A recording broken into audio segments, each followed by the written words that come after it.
zehla ngespeed esikhulu.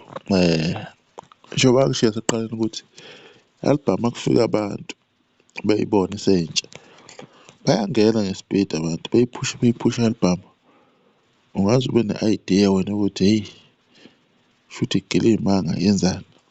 Kwesinye isikhathi kungena nabantu abasuke bengamlandeli lowo muntu loyo, befuna nje ukuzwa ukuthi kuhamba kanjani, kodwa bakhona abasuke bekungenela ukuthi hhayi sizo-stream-a, sizophusha i-album abasuke beyithandile nabakade abantu beyilindile. Lezi iy'namba zakamuva zalaphana ku-YouTube ngo-2 namhlanje ntambama kuzobe ku-day number 5, kuzobe sithi 5 days i-album iphumile. Njengoba nibonayo ukuthi iy'namba ihamba kanjani. 2 days leya ngoma number 1, ngiyakhumbula ukuthi yagijima kanjani, yathi 1 million. So after iy'nsuku ey'mbili yabona ukuthi ikuphi-ke. So yilokho engithanda ukukugqugquzela ukuthi consistency is very important when it comes to streaming, right?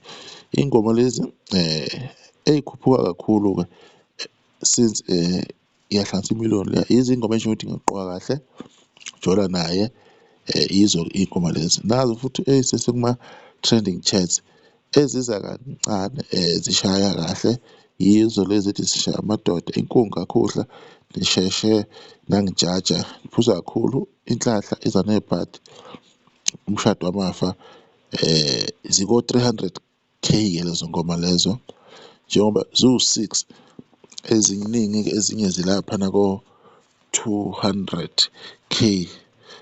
Nazo-ke ziningana-ke impela, angifuni ukukhohlisa, nazo la zingathi ziko-5 or 6, right? Laphana ku-Spotify kuthiwa based on iy'ngoma eziwu-20 ey'dlaliwe, kuthiwa zireceive 418,000 wama-streams ngosuku lwesine. Kodwa mase kuhlanganiswa yonke i-album kubikwa ukuthi zizonke iy'ngoma zenze 432,000 wama-streams ngosuku lwesine. Akuyona-ke leyo inamba ebhad bafowethu, akuyona inamba ebhad leyo. Omunye uzothi ngosuku lwesi-4 kwehle kakhulu. Yes, once more abantu i-album safika bangena bethi mbo, yabo, kungena abantu abathize mhlawumbe eningabazi abangekho interested kakhulu ekulandeleni ingoma yonke i-album. Uthola ukuthi befuna ukuzwa kuhamba kanjani, abanye beyi-download-ela u-music wabo bewuseve emafonini, then-ke ama-streams uthola ukuthi angeke asahambe ngendlela efanayo. Enye yama-issues ekhona-ke leyo-ke emculweni, kodwa-ke still the number is not that bad. Ukuthi umuntu mekabeka ibha le phezulu kuba nzima ukuthi yena mase kwehla kancane bese kwathi kuba ne-issue, kanti cha isuke ingekho i-issue, nedi nje umuntu usuke wenza kahle kakhulu uma isafika into. Yileyo-ke into engikhala ngayo endimeni yomculo ukuthi ukwehla kwento ayihli ngendlela e-right, vele ehle ngo-half or more than half wama-streams or wama-views. Lokho bese kuthanda ukuthi kube yi-issue kakhulu, right? Kodwa-ke zibe kanjalo-ke laphana-ke ku-YouTube abantu nje bakhululeke. Bafowethu abasabheka u-number 1, asisazi ngane zakwethu, asisazi naleya ngoma isaqhubeka futhi isaphusha, ama-views ayo asaphusha kakhulu, and nazi ukuthi le ngoma ihamba yodwa iy'mele lezi ziwu-21. So u-number 1-ke abasawulindele abebeqala bexolisa iy'nhliziyo if ugcina akwenzeki.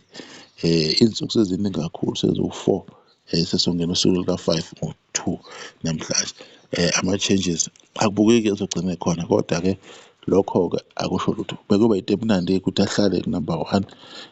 Bafowethu indaba-ke injalo-ke, zima kanjalo-ke iy'namba laphana ku-YouTube. Nawo-ke umlando oselokhu uqhubeka-ke laphana-ke ku-Spotify. Sesobuya ngokuzayo-ke sesizobika ngezinye izinto-ke, silokhu nje sivizetha nje kancane kancane, mhlawumbe nama-update anjengalawo ukwenza usuku nosuku, maybe sizogcina after a week or after 7 days sesibheka-ke eminye yomsebenzi izobe lokhu ikhona-ke. Kodwa makunento ethize evelayo special, then we'll come back khona la sizorephotha ukuthi hhayi mhlawumbe sekuhlangane i-million, mhlawumbe kunento ethize futhi esitholakele. ngoba kumele nazi ukuthi mina I don't mind ukuthi ngenze lowo msebenzi loyo, ngiriphothe ngezinto ezinhle ey'suke zenziwa abaculi nayo, because anomunye wabantu esiriphotha ngayo kakhulu kule channel. Nisale kahle, sidolozayo.